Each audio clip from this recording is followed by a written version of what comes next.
Gildan Media presents Your Coach in a Box, affordable, life-changing audio programs. The Wealth Code 2.0, How the Rich Stay Rich in Good Times and Bad, by Jason Vanclef. Narrated by Shetterly. Preface.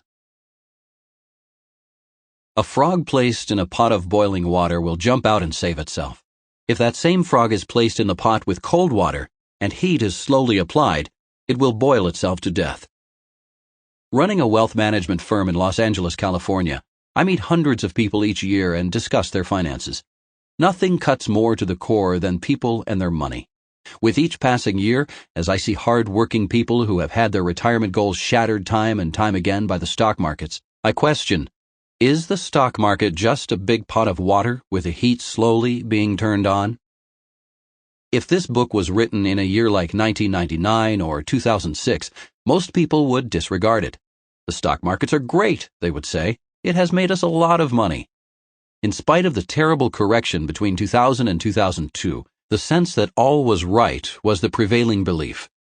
By 2006, most people were nowhere near the account value they had before the market crash, yet their faith in the market was unshakable.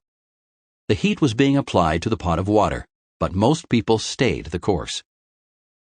The timing of the first edition of The Wealth Code, mid-2009, and after the horrendous loss of wealth suffered with the stock market crash between 2007 and 2009, was no accident. I felt people needed to be shaken up before they could be open to a different viewpoint on building and protecting their nest eggs. My goal was to educate investors on how using financial building blocks other than just stocks and bonds could provide the potential for more consistent returns and cash flow for their retirements. These other building blocks include investments such as oil and gas, equipment leases, collateralized notes, real estate, and many more. Financial ideas common to the super wealthy, but generally not thought of as being accessible to the regular investor in a 401k plan or in their personal savings.